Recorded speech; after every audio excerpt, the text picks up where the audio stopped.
তো দেখো আমাকে এখানে দুইটা ভেক্টর দিছে, এ ভেক্টর এবং বি ভেক্টর।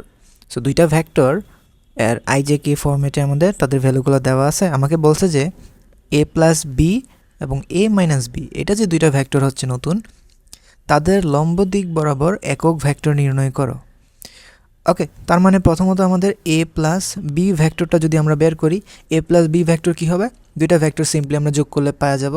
সো এ প্লাস বি ভেক্টর হবে আমাদের আই এর সাথে আই যদি যোগ করি 2i ক্যাপ প্লাস জে এর সাথে 1j plus 2j 3j cap তারপর 4k ক্যাপ। এটা হচ্ছে আমাদের এ প্লাস বি ভেক্টর। এখন আমরা যদি এ মাইনাস বি ভেক্টরটা বের করি তাহলে আমাকে বিয়োগ দিতে হবে প্রথমে এ ভেক্টর তারপর বি ভেক্টর।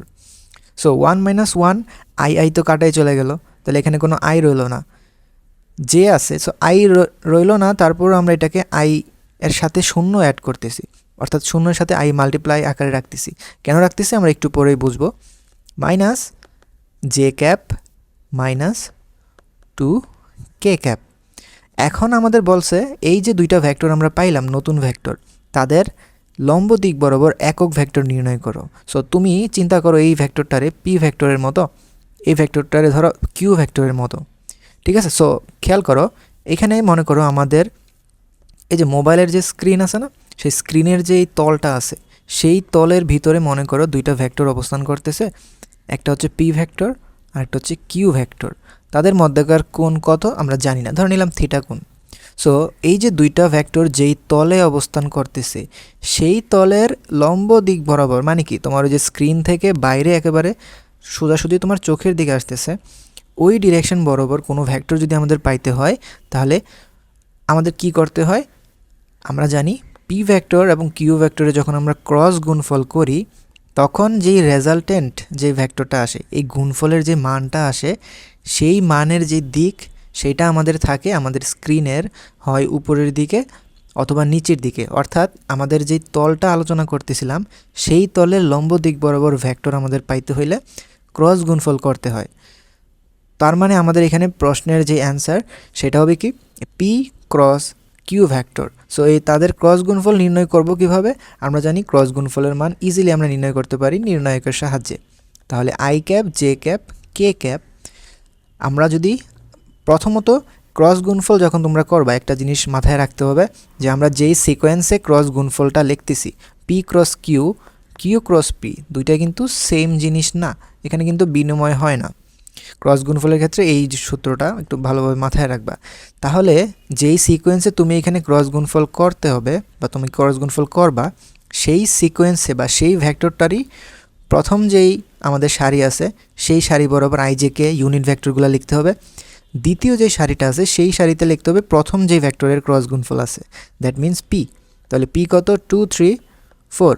তারপর হচ্ছে কিউ, কিউ হচ্ছে এখানে তোমার দেখো আই এর সাথে কোনো সহগী নাই, তার মানে 0 -1 -2, ঠিক আছে? তারপর এই জায়গাটা তো আমরা নির্ণয় করতেই পারবো।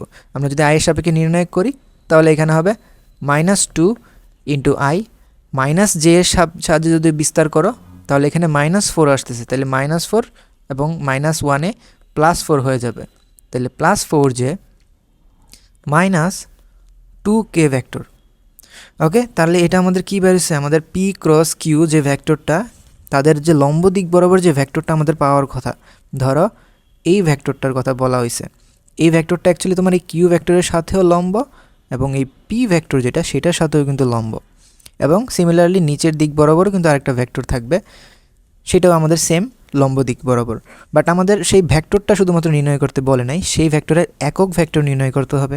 তাহলে P plus P vector cross Q vector, এটার যদি ইউনিট ভেক্টর আমরা বের করতে হয় তাহলে ইউনিট ভেক্টর কীভাবে করি আমরা? দুইটা ভেক্টর ডিভাইডেড বাই দুইটা ভেক্টরের ক্রস গুণফল বাই ক্রস গুণফলের মান। বাট শুধু এটা কিন্তু আমাদের অ্যান্সার হবে না, কারণ আমরা জানি আমাদের যেই লম্ব দিক বরাবর যে ইউনিট ভেক্টর বা লম্ব দিক বরাবর ভেক্টর অ্যাকচুয়ালি দুইটা পসিবল। তাহলে পসিবল দুইটা মান তোমার বের করার জন্য সামনে অবশ্যই প্লাস মাইনাস সাইনটা দিতে হবে। তাহলে পি ক্রস কিউ ভেক্টরের মান অলরেডি আমরা তো পেয়ে গেলাম, এখানে আমাদের আর কি দরকার?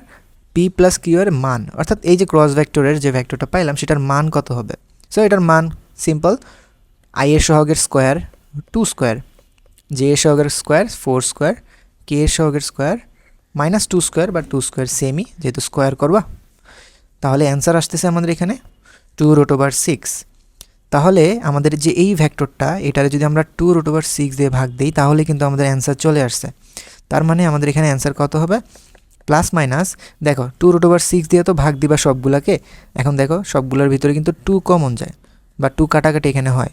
তাহলে 2 যদি কাটাকাটি করো তাহলে এখানে হবে i cap plus 2j cap minus k cap divided by √6।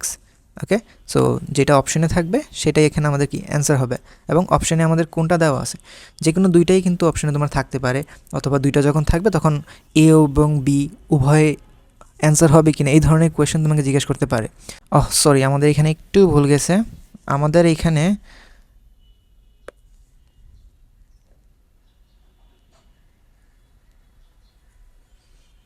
দেখো আমাদের এখানে ভুল হয়েছে কয়টা, এই যে এখানে একটা মাইনাস সাইনটা ছিল না, সেটা তো আমরা এখানে ইনক্লুড করলাম না।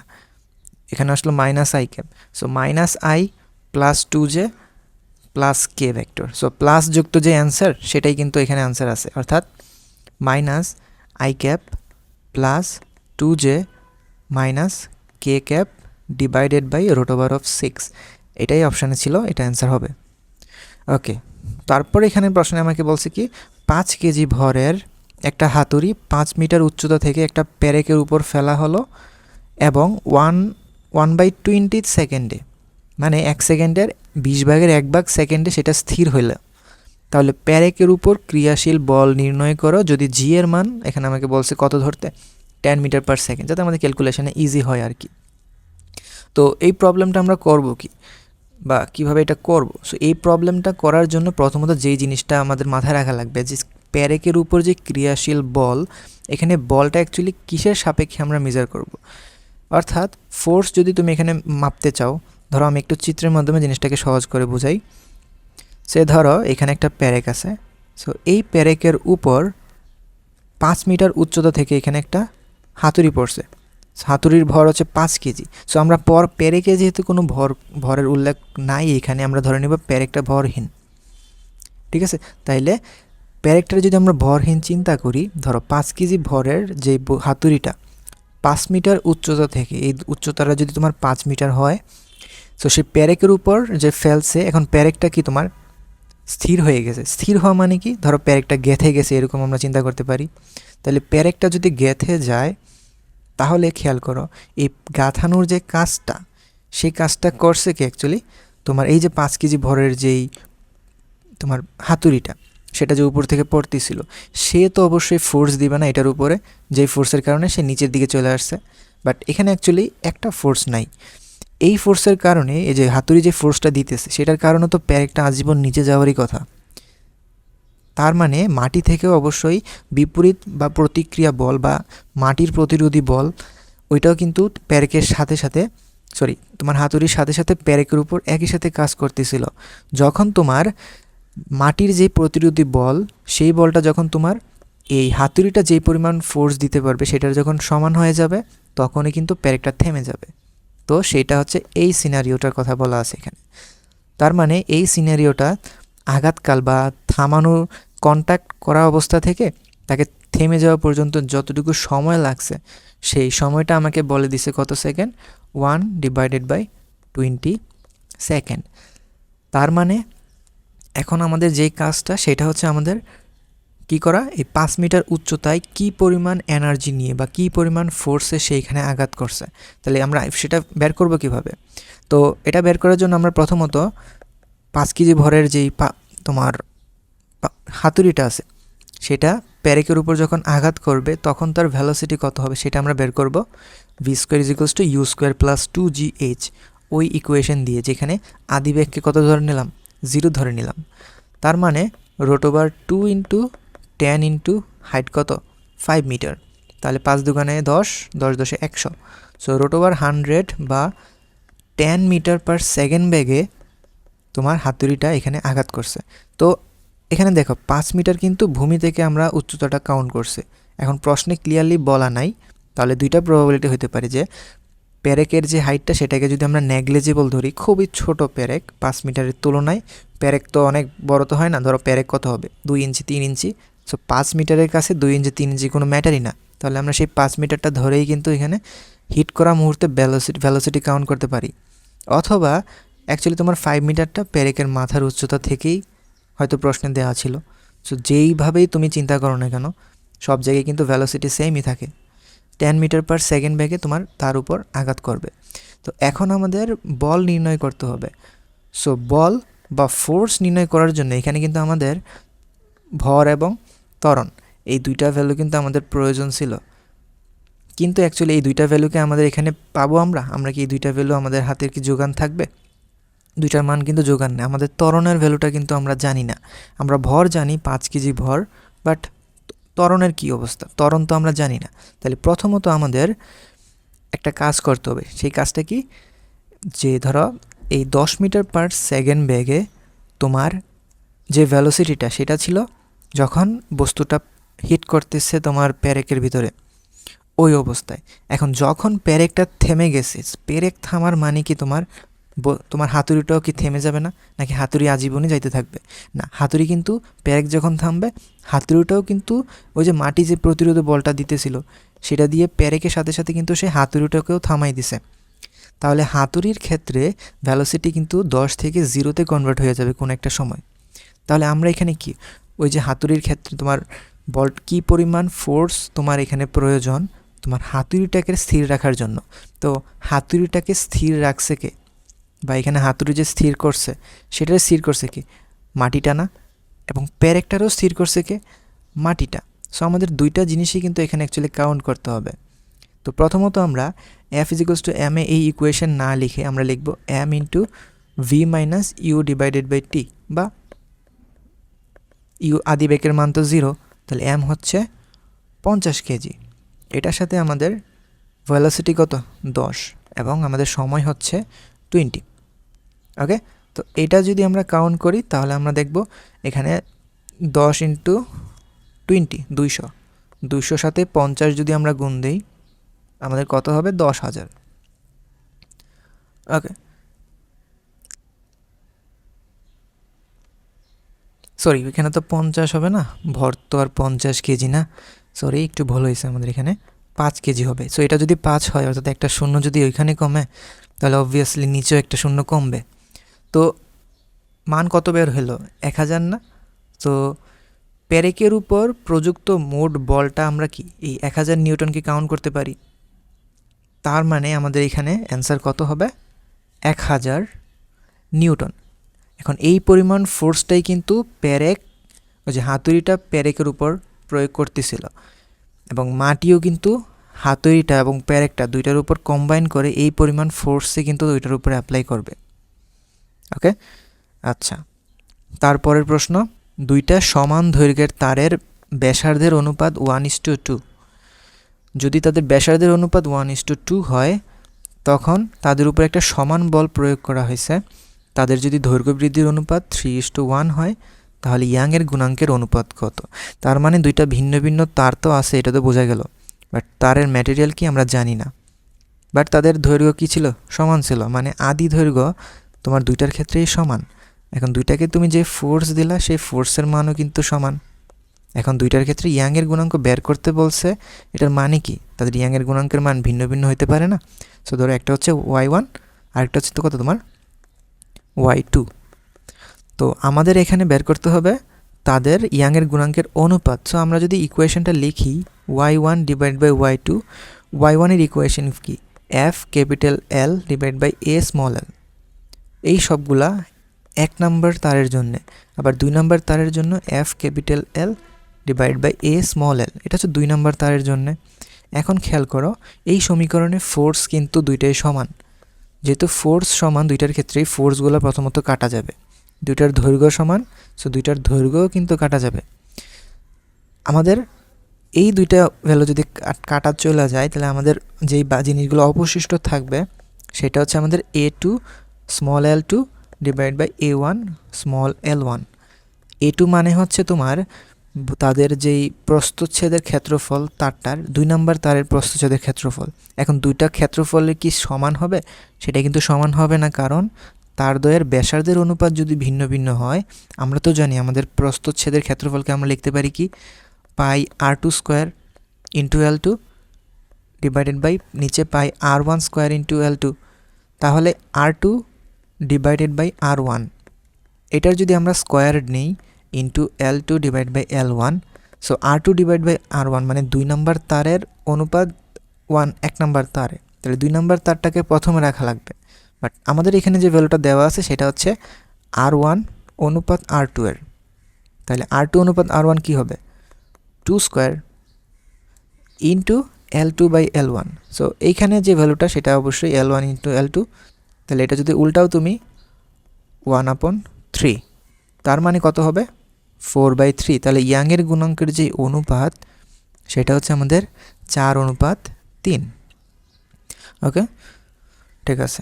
তারপর হচ্ছে একই রকম দুইটা বল 50 মিটার পার সেকেন্ড বেগে সমান ব্যাসার্ধের দুইটা গ্রহ এ এবং বি থেকে অনুভূমিকভাবে সমান উচ্চতা হতে নিক্ষেপ করা হলো। বি এর ভর এ এর ভরের 4 গুণ বলা আছে। এখন বলছে কি বলটা মাটিতে পড়ার সময়ের জন্য নিচের কোনটা সঠিক হবে, এবং লাস্টে আমাকে বলে দিছে বাতাসের যে প্রতিরোধ সেটাকে বিবেচ্য না করতে, মানে বাতাসটা এখানে নেগলেক্ট করতে বলছে আর কি সিম্পলি।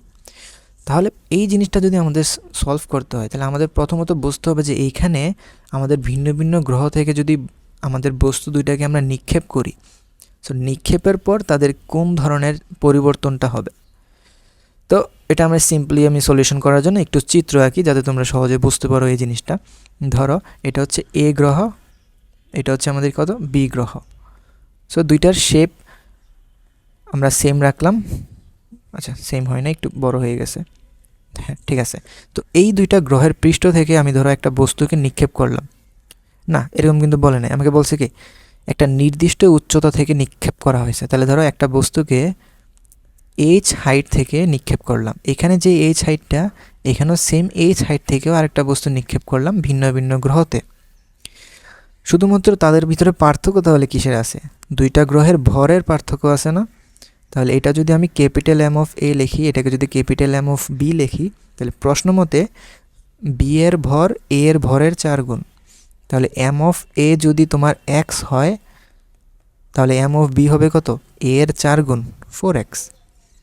তাহলে বলটা মাটিতে পড়ার জন্য দায়ী কে বলো তো? এটাকে যদি তুমি নিক্ষেপ করো বা না করো, অথবা দুইটাকে তো সেম ভেলোসিটিতে নিক্ষেপ করবা, 50 মিটার পার সেকেন্ড বেগে নিক্ষেপ করতেছো তুমি, তো ভেলোসিটি তো দুইটার ভিতরে পার্থক্য করে নাই। তাহলে দুইটাতে সেম ভেলোসিটি নিক্ষেপ করলেও তারা ভিন্ন ভিন্ন সময় পড়া কি সম্ভব? সম্ভব, কারণ নিচে নামার জন্য যে সময়টা প্রয়োজন সেটা নিচে নামার টোটাল ফোর্সের উপর কাউন্ট করবে। তো তুমি এই ভেলোসিটি দেওয়ার ফলে তার ভিতরে যে ফোর্সটা জেনারেট করে দিছো, শুধুমাত্র সেই ফোর্সটাই কিন্তু তার উপর ক্রিয়ারত না, এখানে আরেকটা কিন্তু ফোর্স কাজ করবে, সেটা কি অভিকর্ষ বল, বা আমরা যদি সিম্পলি চিন্তা করি অভিকর্ষজ ত্বরণ। তো ওই অভিকর্ষ ত্বরণের কারণে তার তো ভর আছে, সো এখানে একটা অভিকর্ষ বল কাজ করবে। তাহলে দুইটা গ্রহের অভিকর্ষ ত্বরণ তুলনা করব আমরা, সেটা দিয়েই আমরা বুঝতে পারবো যে কোন গ্রহে বেশি সময় লাগবে কোন গ্রহে কম সময় লাগবে। তাহলে আমরা যদি জি অফ এ বের করি, আমরা জানি equation g capital M divide by R square, তারপর জি অফ বি হবে g capital M of B divided by R of B square. এখন প্রশ্নে যেহেতু বলে দিছে সমান ব্যাসার্ধের দুইটা গ্রহ, তার মানে এখানে আর এ এবং আর বি সেই দুইটার ভ্যালু কি সেম না? তাহলে আমরা যদি এ গ্রহ এবং বি গ্রহের অভিকর্ষ ত্বরণকে ভাগ দেই, তাহলে কি কি জিনিস কাটা যাবে, যে যে জিনিসগুলো সমান সেগুলো কাটা যাবে। ক্যাপিটাল জি দুইটার জন্য সমান, আর এ আর বি দুইটাই সমান, তাহলে আর থাকতেছে কি এম এ এবং এম বি। এখন দেখো তো এম এর মানকে আমরা এক্স ধরছিলাম, এম বির মানকে আমরা কত ধরছিলাম 4x, তার মানে 1/4, বা আমি এটাকে লিখতে পারি এরকম না যে G of A is equals to 1/4 of G of B. So এই যে ফাইনালি যে কনক্লুশনটা আমাদের এখানে আসলো যে এ গ্রহের ত্বরণ এর মান বি গ্রহের ত্বরণের মানের 1/4, তাহলে বলো তো এখানে কোন গ্রহের ত্বরণ বেশি? অবশ্যই বি গ্রহের ত্বরণ এ গ্রহের ত্বরণের তুলনায় বেশি। এখন বলো তোমার একটা গ্রহের যদি অভিকর্ষ ত্বরণ বেশি হয় অথবা আরেকটা গ্রহে কম, কোন জায়গার ভিতরে বস্তুটা আগে পড়বে ভূপৃষ্ঠের ভিতরে? তো সেটা কিভাবে বের করবা? সো উচ্চতার জন্যে আমরা জানি সময়ের যে equation h is equals to UT plus half GT square. ঠিক আছে, ধরো আদিবেগ যদি শূন্য হইতো, ওইটার জন্য যে ইকুয়েশনটা আমরা ইউজ করতাম h is equals to UT plus half GT square. তো এখানে আদিবেগ যদি শূন্য হইতো root over twice h divided by G, অর্থাৎ সময়ের সাথে যে অভিকর্ষ ত্বরণের ব্যস্তানুপাতিক সম্পর্ক সেটা তোমাদের মাথায় থাকা লাগবে এই প্রশ্নে। তো এটা যদি মাথায় থাকে তাহলে বুঝতেছো এই গ্রহের যেহেতু অভিকর্ষ ত্বরণ কম, ওই গ্রহে তোমার বলটা মাটিতে পড়তে কম সময় লাগবে। ওকে, তাহলে এখানে উভয় গ্রহের জন্য কি সমান সময় লাগবে? না, এই গ্রহের জন্য লাগবে কম সময়, বি গ্রহতে তোমার দীর্ঘ সময় কিন্তু লাগবে এখানে। লাস্ট, সরল ছন্দিত স্পন্দনের কোনো কণার ব্যবকলনীয় সমীকরণ, এটা হলে এসআই ইউনিটে কম্পাঙ্কর ভ্যালু বের করো। সো আমরা জানি সরল ছন্দিত গতির যে এসআই তোমার ব্যবকলনীয় যে সমীকরণ সেটার সাধারণ ফরম্যাটটা হচ্ছে এরকম, d square x by d t square plus omega square x is equals to 0, যেখানে ওমেগা স্কোয়ার এর ভিতরের যে ওমেগাটা আছে সেটাই আমাদের কি কম্পাঙ্ক নির্দেশ করে। বাট এটা এই কম্পাঙ্ক না, এটা হচ্ছে তোমার কৌণিক কম্পাঙ্ক। তাহলে প্রথমত আমাদের এই ওমেগা স্কোয়ারের মানটা বের করতে হবে, বাট আমাদের সমীকরণ এখন তুলনা করা শিখতে হবে। কিভাবে তুলনা করব? এই সমীকরণটা যেরকমভাবে সাজানো আছে, that means d square x d t স্কোয়ারের সামনে যে সহগ 1 আছে তোমাকে এই সমীকরণটারও সামনে সহগ 1 বানাইতে হবে। তাহলে d square x by d t স্কোয়ারের সামনে যে 5 আছে সেটা দিয়ে যদি ভাগ দিয়ে দেই উভয় পাশে, তাহলে এখানে থাকবে 16x 5 16 80 ইজ ইকুয়ালস টু 0। তাহলে এটার সামনে সহগ থাকতে হবে সবসময় 1, এটা এক্সের সামনে সহগ যেটাই থাকবে না সেটাকে আমরা ওমেগা স্কোয়ার ধরবো। তাহলে দুইটা সমীকরণকে যদি আমরা সহগ সমীকৃত করি তাহলে আমরা দেখলাম যে ওমেগা স্কোয়ারের মান আসতেছে 4, দ্যাট মিন্স ওমেগার মান আসবে কত? ওমেগা স্কোয়ার আসতেছে 16, তাহলে ওমেগার মান আসবে 4। এখন ওমেগা বা কৌণিক কম্পাঙ্কের সাথে আমাদের রৈখিক কম্পাঙ্কের সম্পর্ক আছে 2πf। তাহলে এখান থেকে রৈখিক কম্পাঙ্কের ভ্যালু কত হবে? ওমেগা ডিভাইডেড বাই 2π, তাহলে 4 ডিভাইডেড বাই 2π অথবা 2 divided by pi. So 2 divided by pi আমাদের অ্যান্সার হওয়ার কথা। তাহলে প্রশ্নে তোমার ভিন্ন ভিন্ন অপশন কিন্তু থাকতে পারে, তাহলে অবশ্যই 2 ডিভাইড বাই পাই যেটা সেটাই কিন্তু অ্যান্সার হবে। সো অপশানে তোমাদের এখানে একটু অনেকের কনফিউজ হতে পারে, কারণ অপশানে হার্জ ইউনিট সবগুলোতে ইউজ করা হয়েছে এবং একটা অপশানে কিন্তু 4 হার্জ আছে। সো অনেকে, আমি শিওর অনেকেই তোমার এইখানে অনেক 4 হার্জটা দাগাই দিয়ে আসছো, বাট 4 হার্জটা তো তোমার ওমেগার ইউনিট, ওমেগার ভ্যালু। এখন ওমেগার ইউনিট মনে আছে সবার? রেডিয়ান পার সেকেন্ড না? তো রেডিয়ান পার সেকেন্ড আর হার্জ তো ইউনিট সেম না। ওকে, হার্জ মানে তো পার সেকেন্ড অনলি। তাহলে এখানে তোমাদের যেই অ্যান্সারটা দিতে হবে সেটা হচ্ছে কি, এই 4কে যখন 2π দিয়ে ভাগ দিবা সেটাই তোমাদের এখানে কিন্তু অ্যান্সার হবে। সো ক্যালকুলেটর যদি ছাড়া এটা সলভ করতে যাও তাহলে ইজিলি জিনিসটা সলভ করা সম্ভব, কারণ হচ্ছে অপশানে তোমার 3টা অপশনের ভ্যালুই একের চেয়ে বড় এবং একটা অপশন হচ্ছে একের চেয়ে ছোট।